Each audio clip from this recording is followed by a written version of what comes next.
अस्सलामु अलैकुम वरहमतुल्लाहि वबरकातुहू।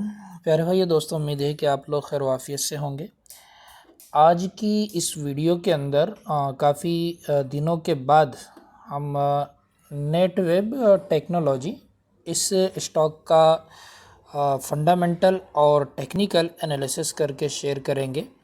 जब ये स्टॉक 2000 रुपये के आसपास ट्रेड कर रहा था तो उस वक्त मैंने इसको आप लोगों के साथ शेयर किया था और उसके बाद लगभग ये स्टॉक 4 साढ़े 4 हज़ार रुपये का हाई लगाने के बाद वापस से एक 25 से 26% ऊपर के लेवल से नीचे आ चुका है। एक अच्छा करेक्शन इसको माना जाएगा। तो अभी तकरीबन 34 रुपये के आसपास ये स्टॉक ट्रेड कर रहा है।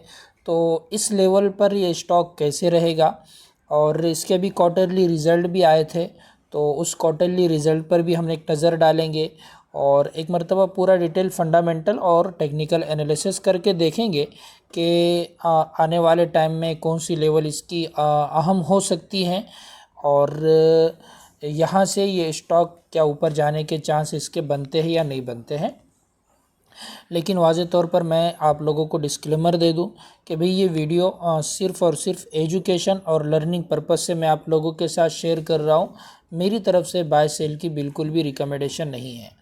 अगर आप कंपनी को देखेंगे तो 19,268 करोड़ की ये कंपनी है। लगभग एक लार्ज कैप कंपनी के आसपास ही इसका मार्केट कैप है।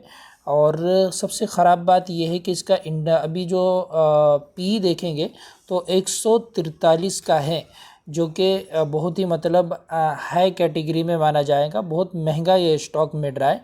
लेकिन अक्सर वो बेशतर देखने में आता है कि जो इस तरीके के मोमेंटम स्टॉक होते हैं ना, तो फिर उनका पी हमको कम मिलता भी नहीं है।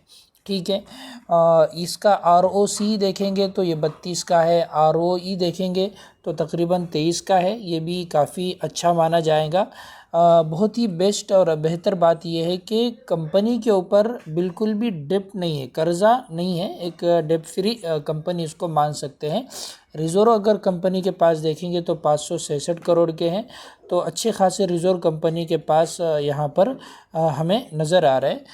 फेयर वैल्यू यहाँ पर कंपनी का लगभग 800 रुपये के आसपास का है और स्टॉक थोड़ा सा ऊपर ट्रेड कर रहा है। लेकिन बात असल में ये है कि एक फ्यूचर ग्रोथ स्टॉक है, उसी वजह से इसके अंदर मोमेंट आ रहा है और बड़े टाइम फ्रेम पर एक अच्छा ब्रेकआउट स्टॉक के अंदर हो चुका है। ठीक है। डेट टू एसेट रेशो देखेंगे तो एक बिल्कुल ना के बराबर है। ये भी कंपनी के लिए काफ़ी अच्छी ही बात है, चूँकि कर्ज ही नहीं है तो कम होने ही वाला है ना। अभी प्रमोटर होल्डिंग वगैरह की बात हम थोड़ा सा नीचे जाकर करते हैं। हम इसके सीधा क्वार्टरली रिज़ल्ट पर आते हैं। जब आप इसका क्वार्टरली रिज़ल्ट देखेंगे तो 2022 के अंदर इस कंपनी का सेल सिर्फ 74 करोड़ का था। जो अभी 2025 के सितंबर क्वार्टर के अंदर आप देखेंगे तो लगभग 300 करोड़ इसका सेल मतलब क्रॉस कर चुका है। अगर आप नेट प्रॉफिट इसका देखेंगे तो नेट प्रॉफिट के अंदर भी कंटिन्यू उछाल देखने को मिल रहा है। इस बार भी इसका जो नेट प्रॉफिट है वो गुज़िश्ता क्वार्टर के मुकाबले में और 2024 के सितंबर के मुकाबले में दोनों भी एतबार से अच्छा ही देखने को मिला। इसके बावजूद भी स्टॉक के अंदर प्रॉफिट बुकिंग आई। उसकी वजह ये थी कि नीचे के लेवल से काफ़ी स्टॉक ऊपर जा चुका था, तो एक प्रॉफिट बुकिंग यहाँ पर बनती ही थी और एक करेक्शन मार्केट के अंदर आना ही था। तो वो करेक्शन स्टॉक के अंदर अच्छा खासा हो चुका है। ठीक है। अभी हम इसका ईयरली एतबार से प्रॉफिट एंड लॉस देखेंगे तो 2019 के अंदर देखिए कंपनी की इब्तिदा में 130 करोड़ की सेल थी, जो लगभग यहाँ पर 1200-1300 करोड़ भी क्रॉस कर चुकी हैं। ये भी कंपनी के लिए काफ़ी अच्छा ही माना जाएगा। OPM अगर देखेंगे तो OPM भी कंपनी का 14% का है, जो कि बहुत अच्छा है। नेट प्रॉफिट के अंदर भी अच्छी खासी ईयरली एतबार से भी हमको उछाल और ग्रोथ ही देखने को मिल रही है। ठीक है। इसके बैलेंस शीट को अगर आप देखेंगे तो स्टॉक के अंदर जो एक फास्ट गिरावट या फास्ट मतलब उछाल जो आता है ना, उसका रीज़न ये है कि इसका इक्विटी कैपिटल है ना सिर्फ 11 है। तो 11 करोड़ ही स्टॉक इस कंपनी के मार्केट के अंदर मौजूद है, जिसके अंदर से अगर आप ये देखेंगे ना इसके प्रमोटर की होल्डिंग वगैरह तो 71% तो प्रमोटर लेकर बैठे हुए हैं। ठीक है। और उसमें से 11% के आसपास एफआईआई लेकर बैठे हुए हैं। और इस क्वार्टर के अंदर भी एफआईआई ने अपनी होल्डिंग को क्या है इसके अंदर बढ़ाया है। डीआईआई ने थोड़ी सी होल्डिंग कम की है, लगभग वो भी है, उनकी भी तकरीबन 4% की होल्डिंग है। तो यही दोनों मिलाकर अगर आप देखेंगे तो 85% के आसपास है। और पब्लिक को थोड़ा सा साइड किया जा रहा है, कम किया जा रहा है। तो पब्लिक यहाँ पर 14% ही है। तो 11 करोड़ शेयर के अंदर मतलब जो ट्रेडिंग हो रही है ज़्यादातर वो सिर्फ 15% के अंदर ट्रेडिंग हो रही है। अगर 11 करोड़ शेयर के अंदर 15% में ही ट्रेडिंग हो रही है तो आप एक मतलब यकीनी बात है कि इसके अंदर जो मूवमेंट आएगा ना, चाहे वो गिरावट का मूवमेंट हो, चाहे वो उछाल का मूवमेंट हो और अपसाइड मूवमेंट हो, वो बहुत तेज़ होगा, इसलिए कि इक्विटी इसकी बड़ी कम है। ठीक है, तो फंडामेंटल एतबार से कंपनी काफ़ी अच्छी लग रही है, कहीं पर भी कोई दूर दूर तक ख़राबी नज़र नहीं आ रही है। प्रमोटर की होल्डिंग से लेकर एयरली एतबार से क्वार्टरली एतबार से सब चीज़ें अच्छी है। सिर्फ एक ख़राबी है, वो ये है कि स्टॉक का पी काफ़ी हाई लेवल पर है।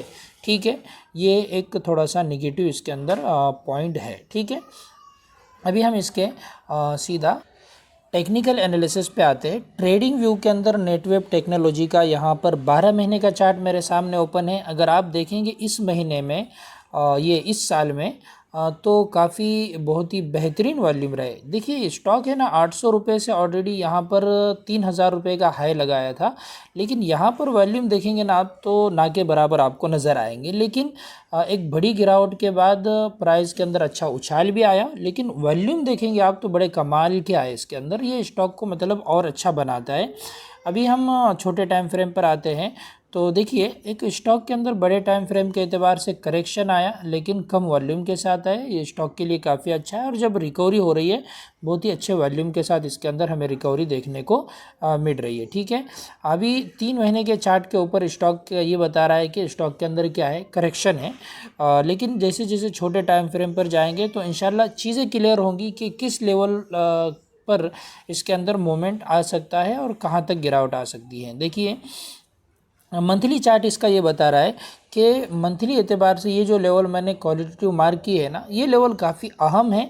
अगर 3060 रुपये की लेवल के नीचे ये स्टॉक आता है ना तो वापस से फिर ये जो डिमांड जोन आपको नीचे बना हुआ नज़र आ रहा है जो कि 2000 से 2500 रुपये के आसपास का है, वो लेवल आने वाले टाइम में फिर आपको दिख सकते हैं। लेकिन कब, जबकि वो 3060 रुपये के नीचे, मतलब 3000 रुपये के नीचे अगर स्टॉक सस्टेन करता है, नीचे अगर क्लोजिंग देता है ना तो स्टॉक काफ़ी ख़राब हो जाएगा। यानी जितना भी ये मोमेंटम इसने कैप्चर किया था ना, ये पूरा के पूरा मोमेंटम ख़त्म हो जाएगा सेलिंग के अंदर। ठीक है, इसलिए 3000 रुपये से नीचे स्टॉक नहीं आना चाहिए। वीकली टाइम फ्रेम पर जाकर देखेंगे तो अभी जो स्टॉक के अंदर उछाल और मोमेंट बनाना, तो ये जो लेवल मैं मार्क कर रहा हूँ ना, ये लेवल काफ़ी अहम स्टॉक के लिए रही। और आप देखेंगे पॉइंट टू पॉइंट उसी लेवल से ये स्टॉक है ना मतलब उठा। और इसका क्या रीज़न है, मैंने अपने ग्रुप के जो कोर्स लेने वाले साथी हैं उनके साथ इसको शेयर किया हूँ। ठीक है, और अगर आप सेफ रहना चाहते हैं और स्टॉक के अंदर गिरावट आती है और आपको 3000 रुपये के आसपास से स्टॉक मिलता है तो छोटा टाइम फ्रेम, जैसे मैंने बड़े टाइम फ्रेम के एतबार से बताया कि 3000 के नीचे ख़राब होगा, लेकिन ये टाइम फ्रेम ये बता रहा है कि 2800 रुपये तक भी स्टॉक सेफ़ है। लेकिन कब सेफ है, जब वो कि 3000 रुपये तक आता है, वरना इस लेवल पर लेके इस लेवल का ऐसे लगाना 2800 का, ये कोई अक्लमंदी की बात नहीं होगी। हाँ, अगर स्टॉक के अंदर गिरावट आती है और स्टॉक 3000 रुपये के आसपास आता है तो ये लेवल इसकी काफ़ी फिर अहम होंगे और इसको मुझे नहीं लगता कि वो ब्रेक करेगा, इसलिए कि ऑलरेडी ऊपर से अच्छा खासा करेक्शन स्टॉक के अंदर आ चुका है। ठीक है, थोड़ा सा RSI वगैरह हम इसका लगा कर देखते हैं। डेली टाइम फ्रेम पर अगर आप RSI को देखेंगे तो यहाँ पर एक RSI के अंदर डाइवर्जन क्रिएट हुआ है जिसको हम हिडन बुलिश डाइवर्जन कहते हैं।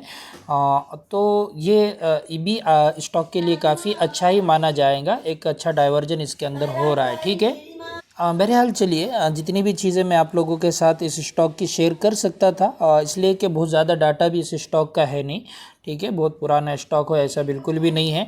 तो आपको स्टॉक कैसे लगा कमेंट करके ज़रूर बताइएगा और वीडियो को दोस्तों के साथ ज़रूर शेयर कीजिएगा। अस्सलामु अलैकुम व रहमतुल्लाहि व बरकातुहू।